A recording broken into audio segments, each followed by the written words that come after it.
Sais-tu naik rosemor. Arvaouez kenta noa komzet eus ar garante e brezonek. Arvaouez kenta noa deskrivet ur skrijadenn.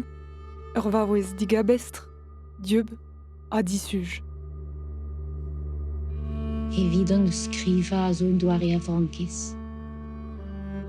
Falvezout a radin, bez a lipr. Lipr eus va menosio, eus va speret, eus va onzi, hag eus va fluen. Klas 40 bez a lipr. Neouz on ket dre e petra war gerse erotik. Evidon ar garantez a el bez a displeget. En un doare leal, pe en un doare lous. A kredi a ran displeg ar garantez a helfe bez a gred ebe louza.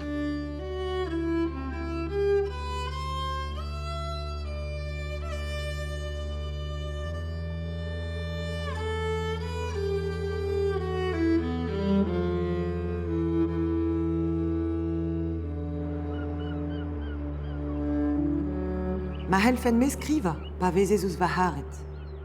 Ma zisplek fe bolzou perlezenet, morioù luskelus. Tourioù tan, birvidik, a fenteunioù kuzet. Ma helfen me skriva, pa vezez eus va haret.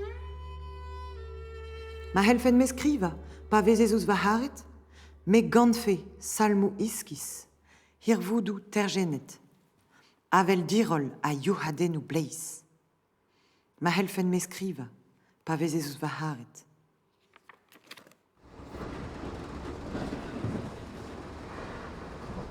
Abaoe un bihan e karan ar maouezet kalonek a ninket devel ar real.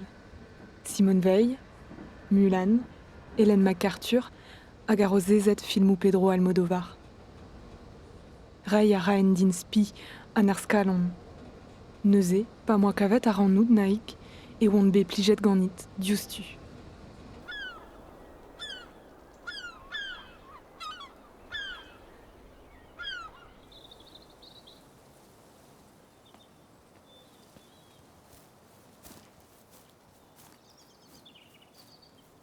Ici, c'est la maison familiale où habitaient ma grand-mère et ma tante. Après que mes parents se soient séparés, ma mère a vécu dans la maison avec ma tante.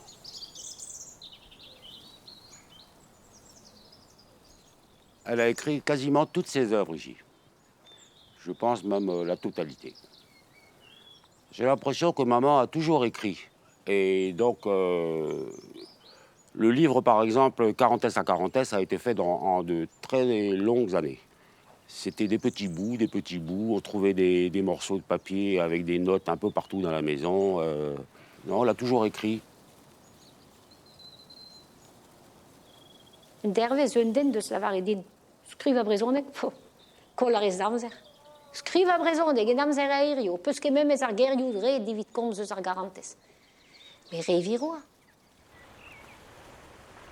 Égal egezeus, l'amour, la passion, la tendresse, l'affection. Andraz e a zo memestra, liv e diseve, liv e pep geir, hag e brezonek eus karantez ata, an entraken. 40 a 40 ur leo vel na oa ket beskrive kalz martez e betegen e brezonek na eus mo. Elo den genta eus an o ganen eus karantez ar galon. Se la oued emeus un tamm ganezan o tridal, pe o wela, o c'houzan a vichou. Evit traoù kriz a voilar.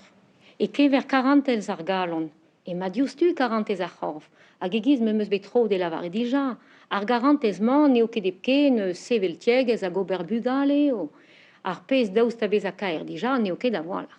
Evit on ar garantez a zo kalz ledan ur kalz kaer o heget an draze. A bevet e tre a c'houblajoù, a rod a remman tu. Da enem zibra da neil dre e gile, dre stevalijen ar vuez. Ar garantez se a gavan met kaer evel ur beden. Eus peler e teuet da sentiment frankiz. Damsonj eo ar goulenn kenta moa savet ouzin.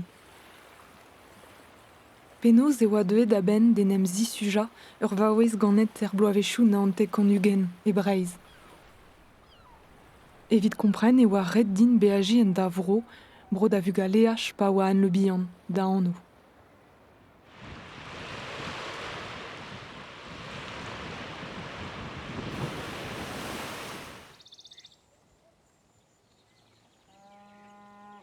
Le monde dans lequel Naïk est née est un monde traditionnel, j'allais dire arriéré, c'est quand même pas très convenable. Elle est née en 1923, la Bretagne était encore une région pauvre.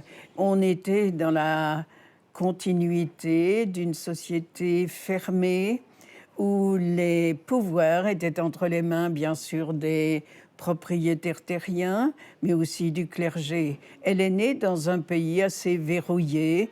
Chacun avait son rôle, chacun obéissait et essayait de jouer le rôle qui lui était assigné.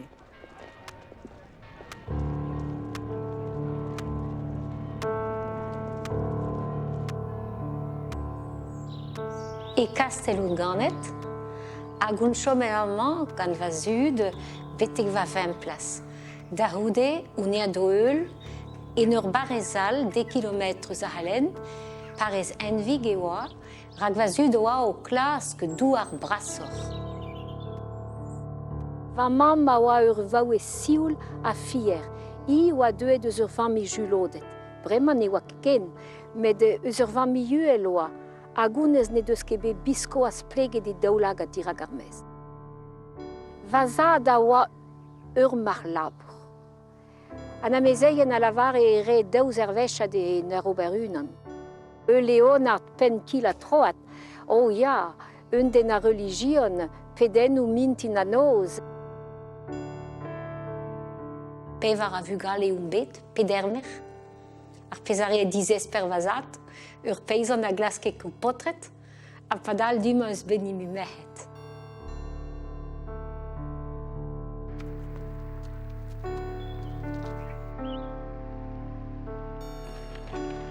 Et dut a oa o fermi un ti der mestre, oan ket perren, quoi. A ker ar bleiz, er ma oa famil neid o chom neuze, oa lakiat e gwerz kad ar mestre, a oa er belek ie, tad neid ket oa gret labourioù braz e barz an ti, evit gwelad an tiegez, an ti, ar c'haier, ar parkaier, en oa torret lan eier evit ober douar labour e barz. An tad oa ket gwez da brena an tiegez, pe reger e vefe, hag en oa gouleneg ad ar mest evit ket distaolet dea, a labourioù en oa gret e barz a pez noa ket falvezet ober ar mest. Setu a reman doar anke mont kuit deus an tiegez, mont da glas ken tam douar hag en tiegez pauror da santegoneg da genta da houde oan ea da dreboul kichen doar nenez. An tad o velet oa bet lairet e gwirionez gant er beleg, en oa taolet e chapelet a vehe tao ganta en e hodel e chapelet evit pedi pan de he amzer e labourioù en oa taolet a chapelet en tan a da houde oa en emzistroet diouz an ilis. Me gav din ar guden se e kever an ahan a zo bediez, me gwaso e beho az damzad kol e veiz. An draz e zo 10 eur da veva da houde. Ça a été un drame dans la famille, de se retrouver expulsé, en ayant en plus investi dans des travaux, et ça a ruiné mon grand-père. Et bon, évidemment, l'ambiance en ressentait. Pour les enfants, ça a été terrible. Elle avait 12 ans et elle a vu ce que beaucoup d'enfants ont vu à cette époque-là, la rudesse, la cruauté même des propriétaires. Elle a vécu donc cette panique chez ses parents, obligée de changer de lieu, à 2 reprises d'ailleurs, et ce qui l'a vraiment marqué, si bien que, devenue adulte, elle a mis en pièce de théâtre cet événement tragique que la famille avait vécu.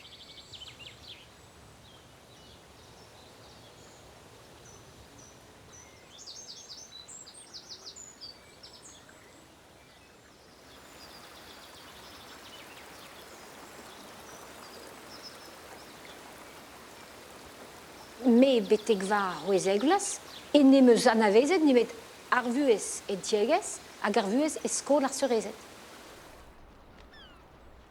ne oa nimida leorio hag alavaredin ne oa urvuezal hag urbedal pellor. An devotion kenta a gurion am eus bet eo devotion evit a leorio.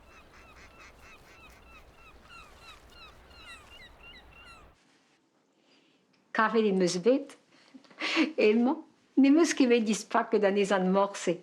Medem a eo va leor kenta, an dorn skrid diontan, ne kevet un bandet morse te oa. Hag, ya, setu enez a ben skriva a c'haierse, e yen da guzet. Pa dwe ar vugaleal da c'hoari duma, me yen da guzet gant paper a kreiono.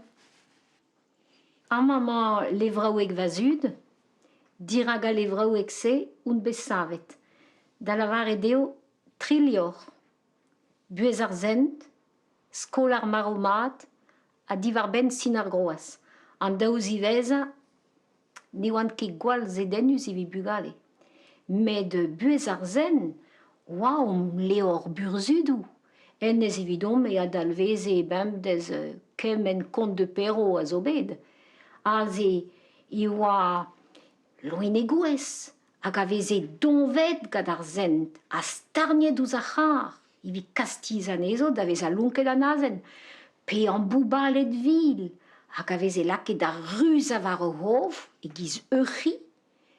Ar zen no doa ur galout spontus, me peadra a oaret da ure al bepajen, me meus desket len var buez ar zen.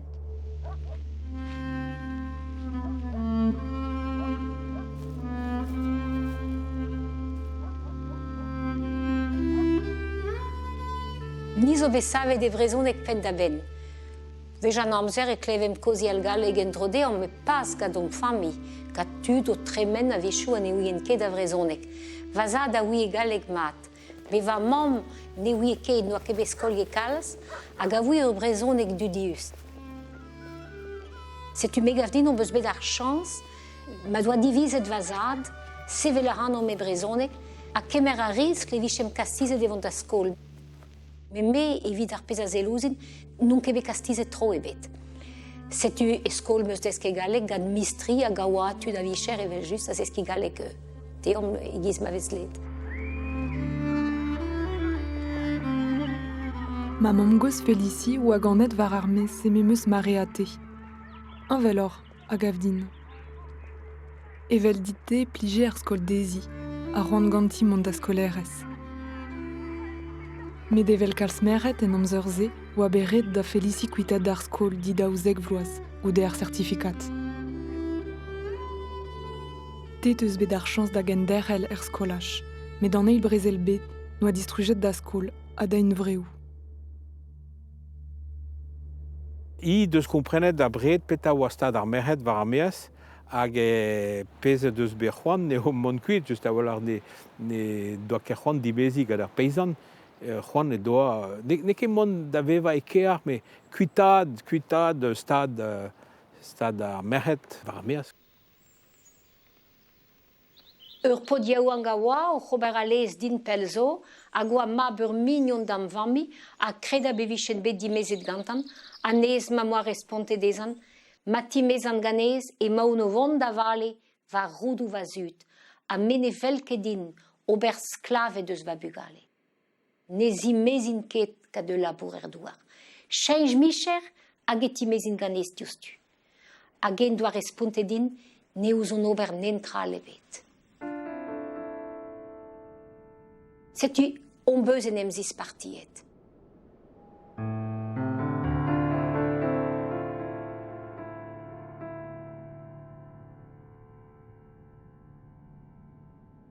Hag emeus red an oudeg eska de martolot daou pedribl asti var l'erer. Hag ad ar martolot se un dimezet. Perak kred ebe moa 40 e 20 an.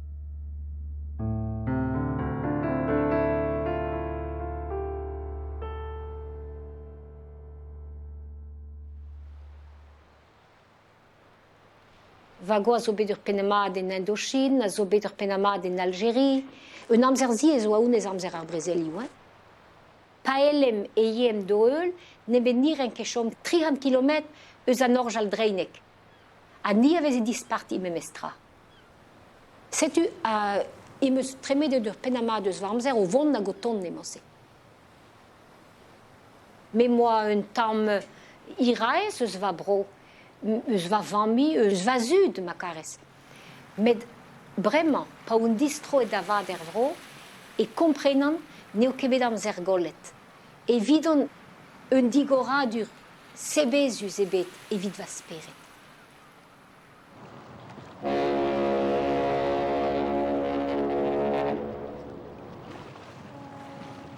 Gant Emile Cor o poa krouet ur fammi. Tribugel o peus bet. Gilda, Gwenaël a Ronan.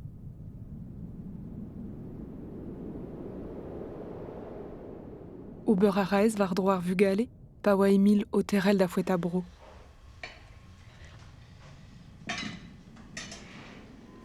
E Rosko poa savet un ti var vord ar mor, an vet roz mor.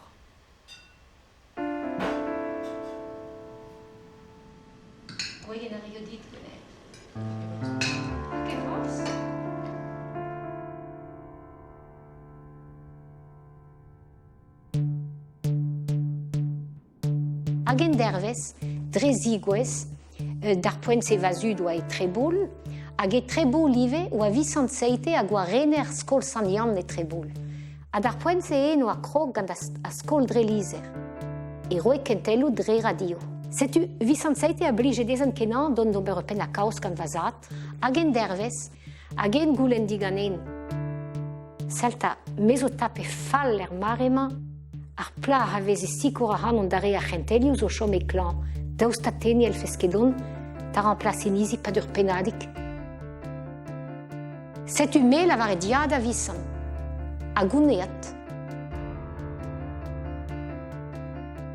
Me oa oblijad ur spontus, me oa bremañ e skol enon, e sikour visan, me oa e skol, e velet penaos oa koun ga breiz a gad ar vretonet, a petra oa o huden.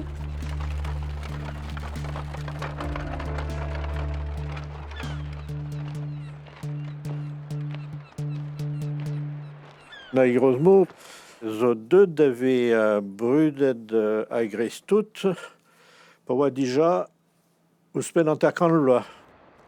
E kreiz a blavezioù yon an tekant dekatriugen, e oa enem gavet da zon da vrez da jikour visant seite, den rolla o hentelioù brezhoneg evit, a brezhoneg dre radio.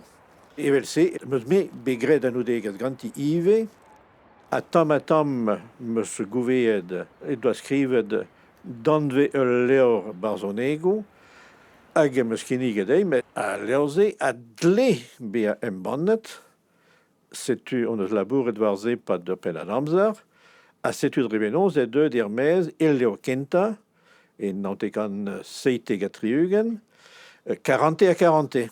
Santimen na moa me meus tra e helche be a digemeret gant an deud en un doare diseñvel deus lerioal. Hag e bet. Parez d'an tan gwall dirol e va c'hoazlez. A disken en ur goroli da gelc'hiadin va daoulin. Pastag va halon da c'hoari taboulin. Pa nij la pousset beou va diwron da vet da boku. Pa der souden va mez a va loc'h. Pa c'hourvezan evit tout, reiz a kinniget. Pa ziwan e yenen din dan da viziet. Da stin da olizili dirak va noazder. Evez dihun ar zarpan koz en e wezen avalo. Trouz a oa bet d'ar poent-se, pa dija titl ar varzhoneg Hosanna, un an al a oa Alleluia, hag a implije gerioù o tena kentor da lid an Auvergne, evit ober anno deus karantez, a deus traoù pagan ben ar fin. Auparavant, on a eu des poésies dans les revues ou autres qui évoquaient la sensualité. Voilà, même dès le début du XXe, on a quelques poésies où on se doute bien qu'il y a un double sens. Mais là, voilà, Naïg, elle prend cet objet à bras-le-corps et elle l'expose. Pa deus denem sternian, e va divesker digor. Pa vez an a bez goloet ganez. Penem vesk or c'hwezen hag an terchen. Pa dreuzez va horf a flemadennou. Pa evez a c'hlemmou diwar va muzelou. Pa hi se zahanon betegalteri. Pa groaz va daouarn da houlen gras. Pa skrijom am daou en ur memez mezventi. Evez deut ar mare da houni d'an eest. Vi lavaret a viaione, vis an seite ez zo befeuket, vis an fave hag oa eil eskob e kemper hag anavezemad a famil hag anavezemad naik a zo bet an ter spontet marvat. Ah bah oui, maman, elle avait un bon copain chanoine, et puis donc qui lui a fait la réflexion, à Carantès, c'est quelque chose quand même. On n'a jamais écrit des choses comme ça en breton. Puis elle avait répondu du tac au tac. Bah maintenant c'est fait. En autre clergue, ur personne, en oa skrivet ur penad o tamal da naik bez a roet chatalerez da lendan dud. A naik edo respontet dezro. A perag e fel d'un autre clerc e welfen me, dirazon, e mare uela ar garantez skedenou a gant pe fas anus an ankou.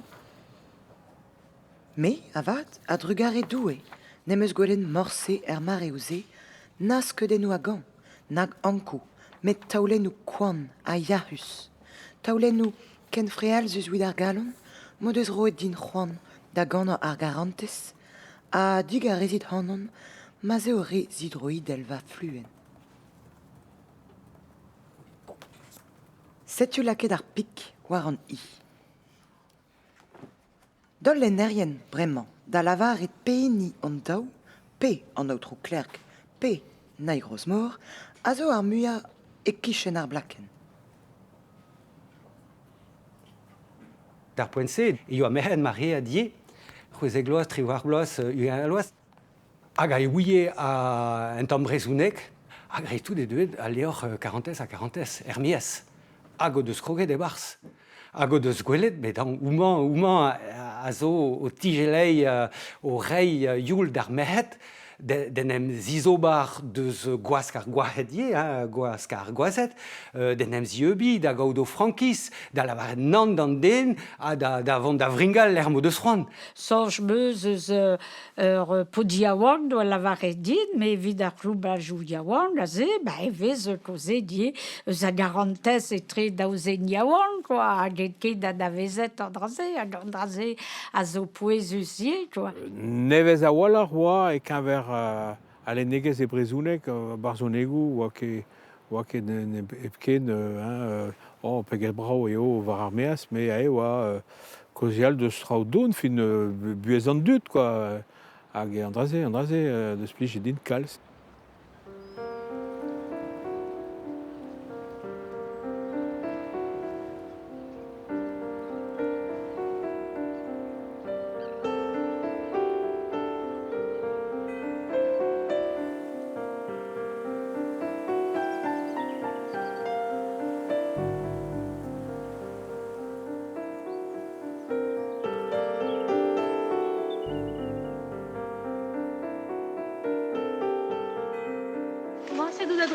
Ja, digas a bonnes an eus inak e bas.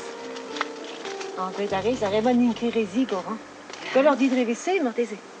Oh, gwellor ganen e vichen kerezi gor. Ja. Pellor e chomin en dour. Ja, pellor e chomon. A rem a bijdez o an amzer douz, evet ar brikoli.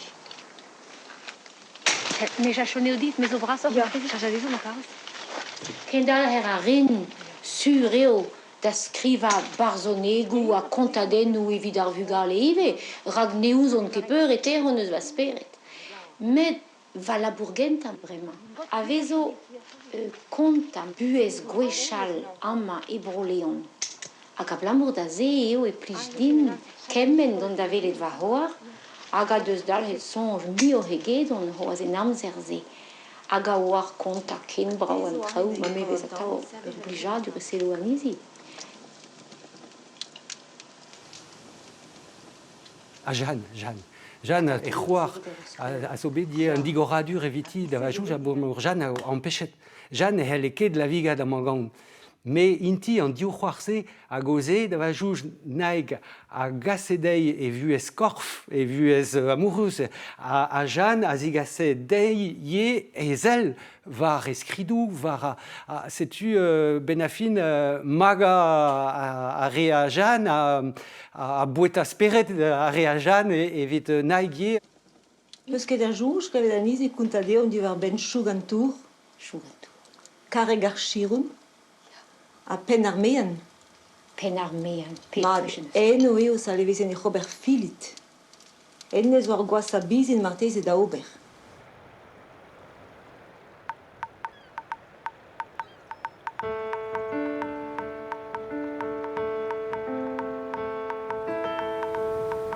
Ur vech ouzpen toa kemeret un en dir ortoz.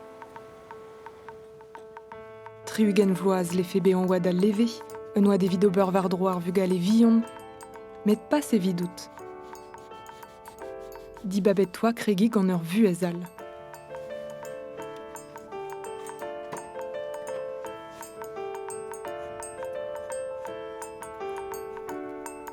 Soludin nestra pa vez stoket eto. Kedeo.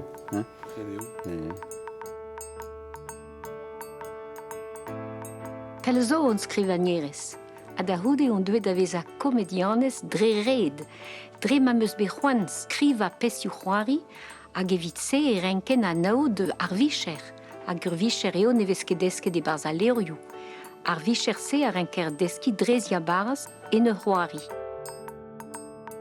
Bob Simon marvad e etud eus Roscoe a Kastel doa lakiet a hanom da ober anaudegez gati setu e deud agenta da c'hoari barz a pesiou c'hoari ber e doa skrivet.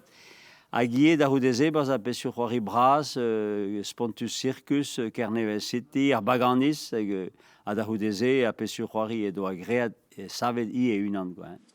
Sel.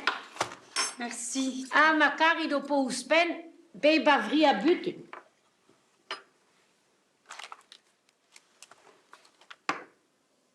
Ja. Bistuaz nemes gwelet ar voesma. Unan nevez eo? Non, ne ket. Ou ne zo bet wedi me pel zo. A raog ar brezel. Men ne ket ben bezel ak an butun enni. Ou ne a zo gredin gata gellest.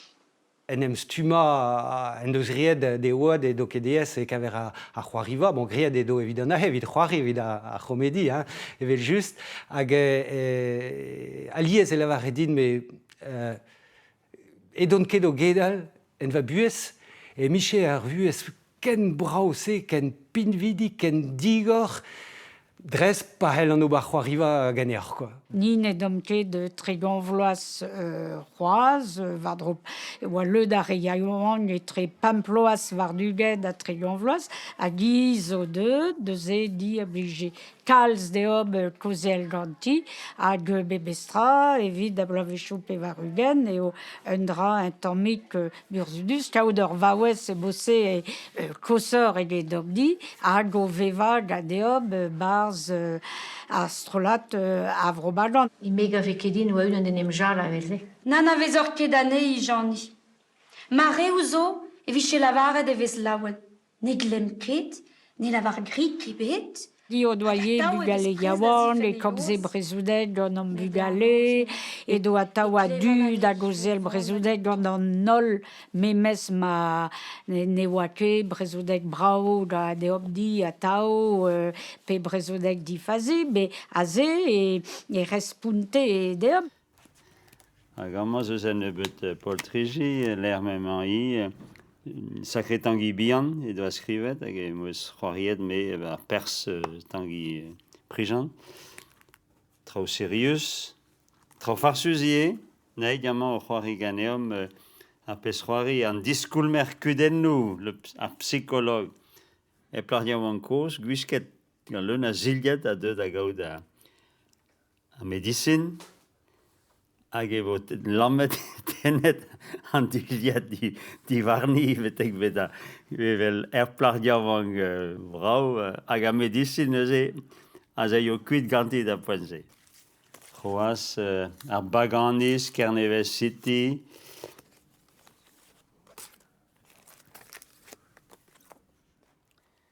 Avese pesio juari, emose juari diragaregos, petu d'arvro ama, I agunte historio farsus, gisarme les autres avese farsus kena, la candu da juarzin, hui kunta antra, en do dispar edoa, var memestro o agwez da zibuna barzonek dun a fromus e kichen. Historio farsus, toi, aga bebes arel beza gros, toi, e oa daudu eus daït, quoi.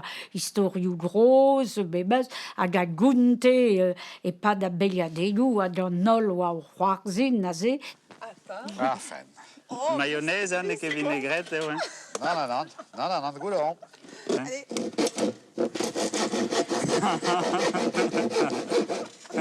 Allez. Ja, nu ska det vara. Åkast. Da var jag i sina travale, vi skulle nog kunna ta shotgun med strå. Evident taco, så inte mycket istribil, ja. Bon, pegame ne rofes dei vid ar bank. Allez, et dal que calci.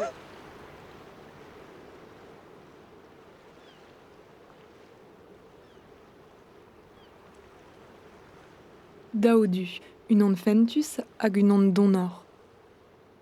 Hag unan al kuzet. Beva a raez kantas manchou. An inikenta oa ur medicine, ur potiaouank toa karet. Marteze da garantez veur. Rui a oa o vont da zimezi, medemañ oa beskouet, gant an ankou.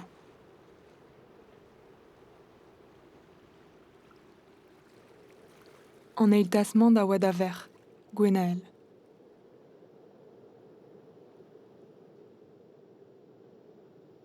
Va mech a zo eet. A gredon. Ni deus ket goulennet aotre. Diez et diom komz eus an drase. Ne c'heller ket chanch, ne c'heller ket lemel an drase. Bebesoj pa doa tolet e ber, edo o c'hoari gadeom, batreze oa bagranis, pesroari stagi balboch, aze, hag e doa pel gromzet, a daoude, be bod e doa ket koze de kalz eus an draze oa tombe ke loden kuz eus e buez ye, quoi, des ispakeke de re an draze, quoi. Disquez a real laouenidigez diragandut, memestra, beze houye an kounachat, pe kuzat ar melkoni pe ar glahar, ebi disquez a laouenidigez, me bon gui reo a dremavez. Lennet a pez a skrive ie, annet e rouzanve ie, just ar glahar an tristidigez, an disparti deus ar verk, quoi. Yeah.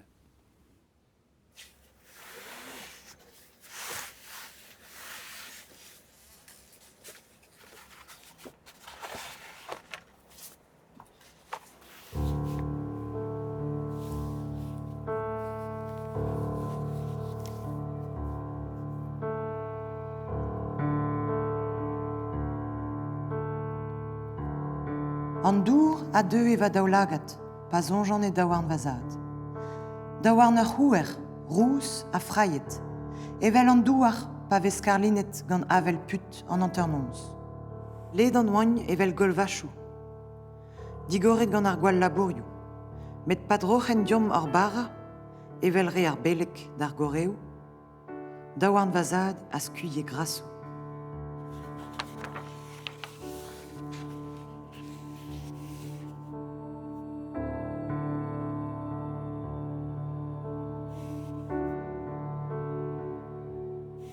Ateanaik, petrare pa vezi bras. Nous enquête. Me garfe beza labous. Labous? Ya, evin lijal uel, dreistar menechou betegan nand adap dar steret. Le zéran qui blenio harnish, ne ke labourar mechet andraze. Ne rend force, var an douar ez eus re a drao dibal. E blij ket din gwelet... Conte de meus e barz ar pesroari hag a zo anvet ar mestr, petra eo an darvoud a zo bebevet gant vazut. Setu memeus be gwelet, vazut, wasket, gant urmes digernez. Mon cuide peus lavaret? Cuitat Kera Blaze, a Kendall Herda Restolanaran, bepreste Ganemme de Hempen, Trama Vesuenal, et Tastum Frues Vajuesen, an de Helke Besaguir. Piracta? Peseguir. Piragevische Keguir? Peseguir Hui, a Zoerbeleg, a Gandrazi, avait fait l'air. Tole Veservi! Alia Hanahano da Salra Vardadeot. Va digaresid mestre. Collaran va fen, Neguriones. Je l'ai vu écrire ce livre quasiment d'une traite, et presque quelquefois sans rature. Il fallait qu'elle raconte l'histoire, et dans sa langue maternelle. Naï Grosmort, en écrivant Armestre, elle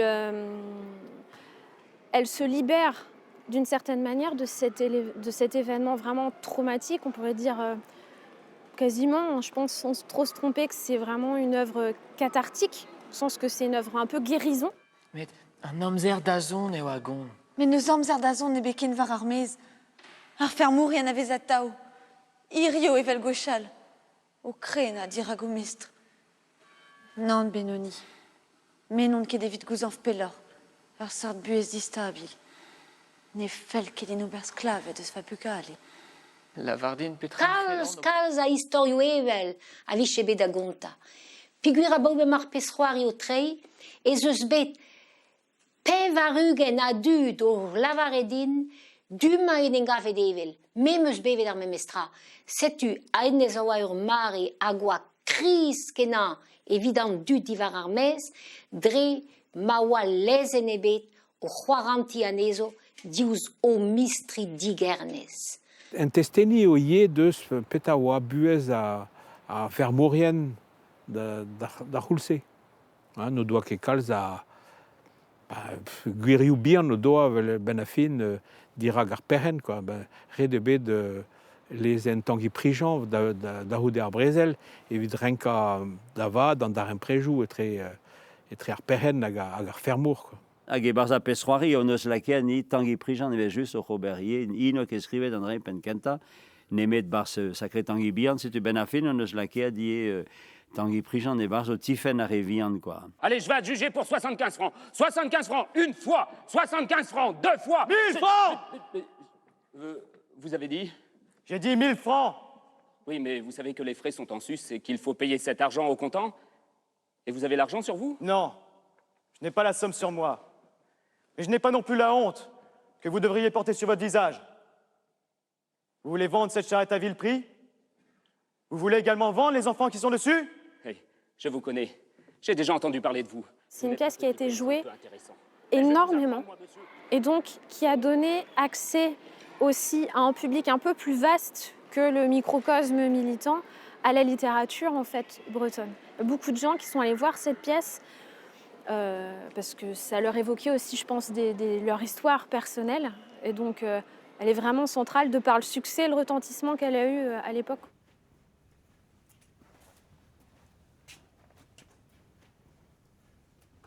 C'était un moment skritel ar mestre gant un fanch an ennan, ar beleg fall, car mestre o kas ar famil kuit deus an tiegez. Hag amañ, joniget an Milda, a lestrilda o Robert Pincé dan distro deus Brozaus, gant kalz a joniget bebeuzet, tudal oa medreistol joniget a pembrasa. Evel just, e doa c'hoant diskouez buez an dud e istor breiz, quoi. Ar mest a ben a labour-douar. Joniget an Nilda oa labour a joniget tud rosko divar droag a da verz a oignon da Brozaus. Hag e doa c'hoant da skriva unan kroget e doa divar ben Marion ar faouet evit diskouezie a penaos ar merret planeden ar merret e breiz a gweledie oa ben merret ivelti gwechal hag a oa oa enem zavet ben a fin a enep d'ar botret evit difen gwirioù ar merret die.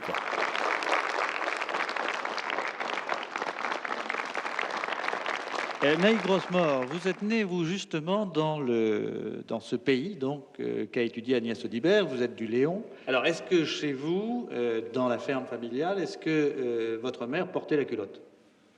Comme toutes les femmes léonardes et bretonnes. Mais vraiment, ça veut dire quoi ça? Et comme je Dans le votre fais. Oui, comme vous le faites. Exactement. Mais Je n'ai comment? pas demandé à mon époux la permission de venir à Rennes aujourd'hui. Oui. Mais comment ça se passait, enfin, chez vous, quand vous étiez gosse? Sur le plan de la morale, là, l'ordre était quand même très strict. Ah oui, mais quand on dit que la femme bretonne a pu être aliénée, ça n'était pas par sa famille, c'était par l'Église. Par l'Église. Enfin, ça, je vous laisse la responsabilité de ce jugement que tout le monde ne partagera pas. Maman était une femme libre, elle prétendait qu'on pouvait tout dire, ou presque, en argumentant.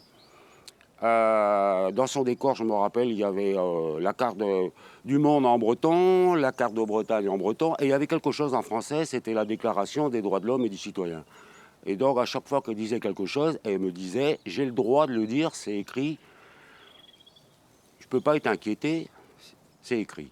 Maman a écrit au directeur du McDo pour lui dire que ce n'était pas la peine de venir ici. Et puis, quand on repartait aux États-Unis, par contre, c'était intéressant qu'il reparte avec des bonnes recettes pour pouvoir les refaire chez lui, faites avec des bons produits. Elle avait peur de rien. Penons, n'oblige que des en Illis, c'est clair. Enfin, penons ausadur en Illis, quoi. Mignon de bras, ouais, gant belayen pe frère de fin. Ben ar piscinet da wa juste et kichenezi dar près de deux b cals ganto quand desket de deux leun à drau ganto, quoi. Pour la famille, elle pouvait passer pour une communiste, elle pouvait passer pour une anarchiste, elle n'était rien de tout ça. Maman est restée catholique jusqu'à son dernier souffle, parce qu'on peut être catholique même en étant parfois très anticlérical. Et elle priait Dieu jusqu'à son dernier souffle avec ses mots à elle. C'est-à-dire qu'elle engueulait tous les soirs. Apa komzer deus un autre dou et juste war.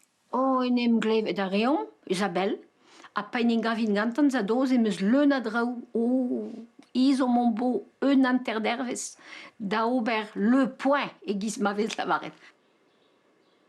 Personne Castel eo eno a lavaret naï gros mort elle est bouddhiste. Vid ober gwap eoa, kredapl, pegur eoa, nele ket kompren penans ur vaouez kristen a oa memestra ken dissuj e ken ver a religion. Mais ur feiz don a oa e naik, met ar feiz se a gase anezi da vont varzu a real, a revunut, a re a oa bez klavet, ar poblou bihan, a gandraze a vez merzet e kalz deus e barzon egou diveza. En anno ar bugel, bronduet gant e dud veo. En anno ar plahik, gwerzet d'ar pinvidik. En anno ar mevel, gwal gaset gant e vestre. En anno ar lanvour, an e ean ket da vervel. En anno an den o preja gant ur voestad formaj ki. En anno ar hi, staget ouz ur wezen, da hedal ar maro. Me a grinch fe ouzit. Oh, va dour.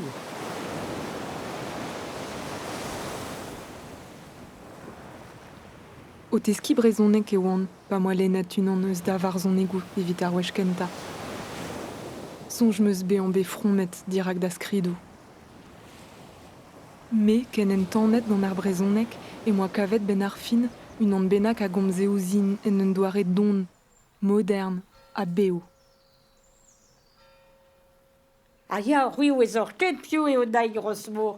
Me bezo sur o peus desket ribadelou griet ganti. Peseur ribadelou o peus desket de ze. Arwezen. Peta? Arwezen. Arvezen. Franche-Muzelec. Arpredou. Arpredou. Lao. Petravo d'Asie-Julie. Petravo d'Asie-Julie. Adioubelik. Ah, peta, là, Saoudavis. Ya. Ah. En Evezan. En Evezan. Ya. Pesquigaran. A peta yo Pesquigaran. Bah, pesca RVH et Barzarmour. Ya, pesca RVH et Barzarmour. Ya. Ben, Franche-Muzelec, le na yo famille. Ben, amant pedo de B et stoldiwad de l'esleved. Be bligedi de pedi daïk kaze d'azot da goziel di varbet da vues louchal a be ploaz et teue diou beder louch. Hag e plaire ez eom mais pas dans nevezan, pe on nevezan zeria. En nou da picnica Barzarroat. A da poedse, e oa e boave choudet a pe varuged, e boagred de ze a leorman chut chilaouet. Hag e boad ouledet e doa daik. Skriva rimadelo din hag e lakien temou, a da poedse e skemmen gant liziri, e roulenen bad mad e vefe kaout rimadel. Di varbed ar bouet, pe ribadel di varbed a ze or d'ordoioù famil a ze, pe rimadel di varbed an evezan. Voilà, setu, arrivera ça troket, arrête au dehors, yé, kaout place, evit ober gestrou, hein? Ober en naik ye a gandal da veva, dre ma vez a tao di budet a desket a ribadelo da vugale. Dre avor, hein? Franche muselle, Théo et Gisèle, Marie-Théodule, Jacques Esquarnec, Zobras Esquar, Périvine, Solem et Lui. Tamale de obedei ne doa ket fichans e brezhoneg en amzer da zon. Da vajonj dre ar c'hoariva, dre an dar emprejou gant ar skolioù, e obed ead varaoug e kave rezonch. Noa ket ken er yez evit ar egos, hag evit an amzer dremenet, me er yez evit an amzer da zon, hag e feledei, labourat var a brezhoneg evit an amzer da zon, en ur zalra rie memestra, brezhoneg poblek, brezhoneg mat eg eas, quoi, ne ket brezhoneg chimik kiz ma ez lavaret, quoi. Lavaret devez dezo tostad ar brezhoneg koz, men ni ad leie klas tostad ouz ar brezhoneg nevez. A skolidi a vremañ a oar kalz miur a herio eget omni. Dre an teknik a zo eden dro, hag eo normal eo, euriez a zo un dra veo hag a reñ eulia an amzer me mohe me barz.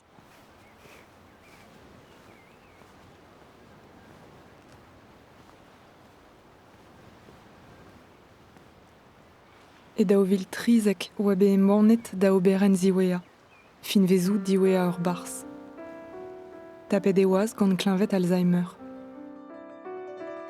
Ur zigologourez a sikouras a rannout gant livioù a folenou. E gise oaz deuet da ben da skriva en dro.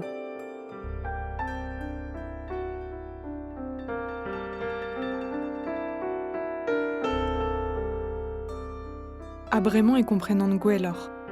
Sonj a la reine, toa kavet da frankiz, dre an dibabou buez, toa gret. Ben ar fin, eo skriva, teus kavet da hent.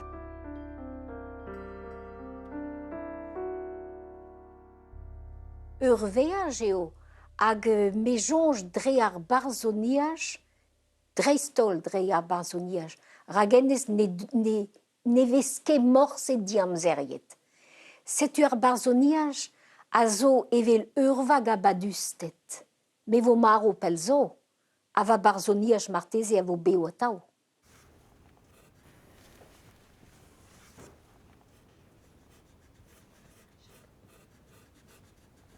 Ni a gusum c'hoari a tao, memes a verj organizet traoese, rejim chanchet an doare et amik bihan, pegure komze memestra der ben traoez ar betman, der ben an nucléel, ar c'heo atomek, di war ben a verj organizet, a rejim, ar bouet traoese, hag penado deus an istor gant ar mestri a zo talvodus a tao da len, evit kompren istor a Breis hag istor a laboureriendoù ar poent zo bet, a joniget a zo e pez c'hoari plijus ie, zo ket ne miche c'hoant en amzer da zon ober e c'hoari gant gant a pez c'hoari ze en doare komedien sonerez, gwelet e vo.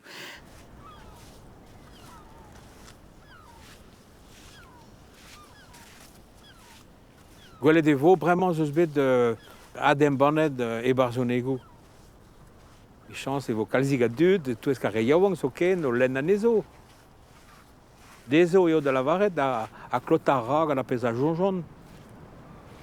Pepini a gavo bouet e barzhonegou. Neus kimit en ali da rei, lenni da dezo.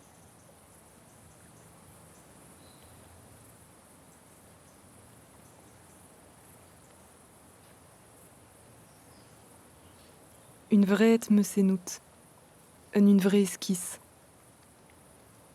Béo et was, roas. Fulore de wand peguir moi ke filmet a ranout. Re de wadin a ozabuan ur penat koz ganit.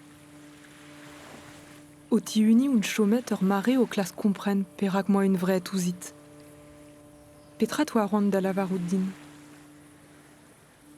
Hag evit poen e klas kan roas. Ma helfen me skriva, pa vezezus va haret, me azis klerche moustradenou gwez. Is lonkou foranet, goulio ru a enkres a lies. Ma helfen me skriva, pa vezezus va haret. Ma helfen me skriva, pa vezezus va haret, me el avar fe levenez ar bet, dindan pokou bero an eol, a skrijad en veur an douar, o reseu I dourioù kenta. Men e c'hellan ket skriva, pa vezezus va haret.